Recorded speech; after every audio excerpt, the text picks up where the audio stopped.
But I will tell you, when I look and I see everything that's changed, the one thing that stays true is that a spiritual solution for a doomed problem works. It works. You're listening to the Recovered Life Show, the show that helps people in recovery live their best recovered lives. And welcome back to the Recovered Life Show. Good to see everybody here today. We coming at you from a new location today. I call this Set B, my live streaming set. It's a little bit less official, not so stodgy. And I think we're going to do more of these on these set, more casual podcasts. Not everything is going to be an interview. Sometimes it's just going to be me coming at you with ideas. So I'd love to hear in the comments about what you have to say about it. Always love your comments. So it's August 2026. Just celebrated 33 years of continuous recovery, and kind of wanted to dedicate the episode to that topic. 33 years, a long time sober in any way that you measure it. Any way you look at it, 33 years is a long time to be sober continuously. And I wanted to thank everybody for all the nice messages that I got.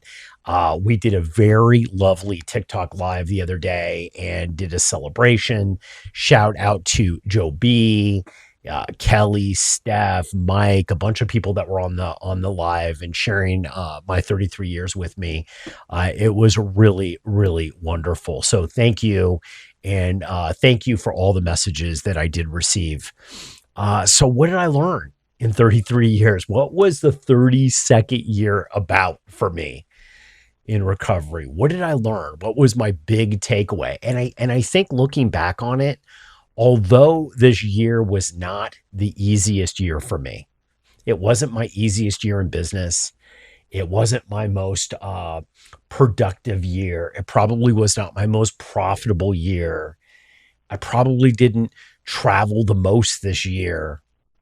I think this was one of the best years that I have had sober. And I want to kind of go into that a little bit about why I think it was one of the best years sober. And when I was kind of reflecting on this, I was saying, why is this? Nothing huge happened this year. Nothing like really huge happened that I'm looking back. I mean, I had a lot of successes. There were some landmarks, some family landmarks and things that did happen, but nothing like major happened in my life that I'm looking back on. I'm saying, what was it? What was it? And I'm thinking, I think primarily this year, I was the most comfortable being me. If that makes sense, the most comfortable being me. I felt like the most peace being me. And more okay just being myself. Being myself. Okay just to be myself. And that was amazing. That is an amazing accomplishment. If you're like me and you've had the decade sober, you go up and down. You might fight anxiety. You might have depression. You might have all different kinds of things happen to you. All these spiritual lessons going on in your life, figuring out what's going on, figuring out what you're doing. And for me this year, I felt a little bit about like, it's okay just to be me. Kind of like let the freak flag fly. Just be you, Damon. Just be you. And it's a really good feeling. It's a really good feeling. Many people have met me on TikTok, and that has been that was a big accomplishment this year. I felt like we really helped a lot of people. Thanks to you and thanks to all your participation and support. I feel like I really helped a lot of people on TikTok this year, which is something when I look back, and I always do this if I look back on the year sober, I said, at the beginning of this journey, looking back, what is the thing that I most what would the old Damon most not believe about this whole journey? What would the thing that would be the most unexpected thing, I guess you could say? And that would be that I would be going live, doing a podcast, having communities, and helping people publicly with mental health and addiction recovery. I could have never managed that. Imagine that. I could have never imagined that getting into the show. It did not even in my scope of consciousness. But yet that's what's happening. Thanks to all of you. Thanks to all of you. So overall, just an amazing year. And I think also looking back is also understanding that everybody else has their own journey. This is a big thing too, because I think getting sober in a 12-step group, as I did, and I really didn't have the options looking back. In the early 90s, I did not have access to the options that everybody has now. Detox, rehab, therapy. I found myself in this situation. I went to a 12-step group. That was what was available to me. And I didn't even know that was available to me, if you know my story. So I just happened to be thrust into that. I have literally a supernatural intervention. I end up in a 12-step group. I never drink again. And now looking at it, I think I was like, well, everybody has to go through that kind of thing. And what I'm finding is there's just many different ways.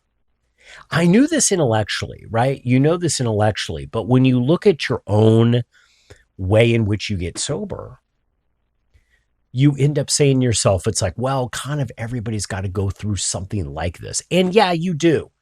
Everybody has to kind of go through a dark night of the soul, realize what's going on, take different actions, change your behavior, right? If you're going to stay sober long term, I believe. But now there's all these different ways to do it. And I also look back and I say, with everything that's changed, what hasn't changed? What hasn't changed? In 33 years, what hasn't changed in my recovery and other people's recovery? What's not changing?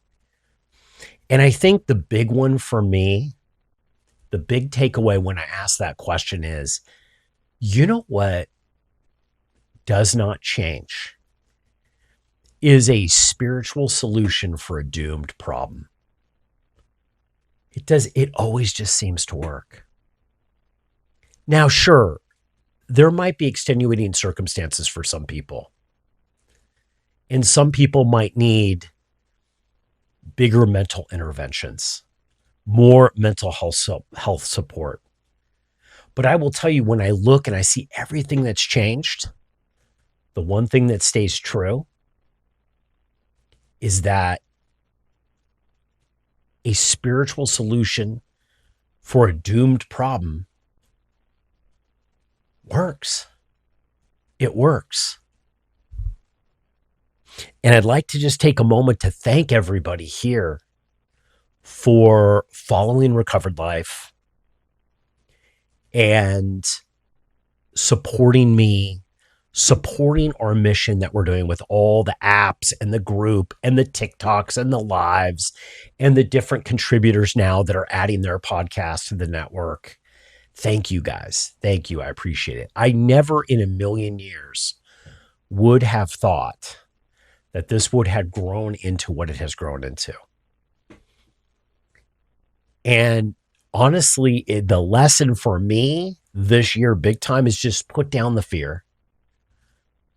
It's okay to feel the fear.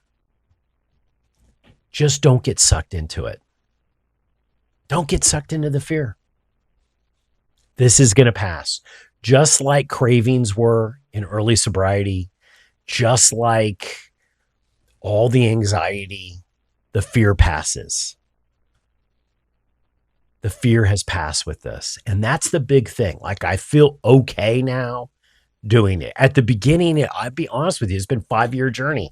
And I'm like, God, what are people going to think? And I remember a family member said, doesn't everybody already know that you're sober?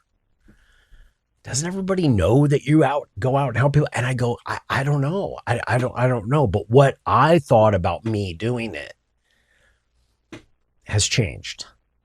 And it's changed primarily because of the support I get from all of the listeners. So on my 33 years of continuous sobriety anniversary, I wanted to do this episode really just to say thank you. Thank you, thank you, thank you. Thank you guys for your support. Thank you for giving me the opportunity and the platform here to be able to share the message of recovery to people. And I think the biggest takeaway that I want to say, the biggest thank you I have, is a thank you for just accepting me and letting me just be me, as imperfect as I am. Guys, again, from the bottom of my heart, sincere gratitude I've been able to make it to 33 years. It did not seem at some points in my life that this was going to be possible, but here we are.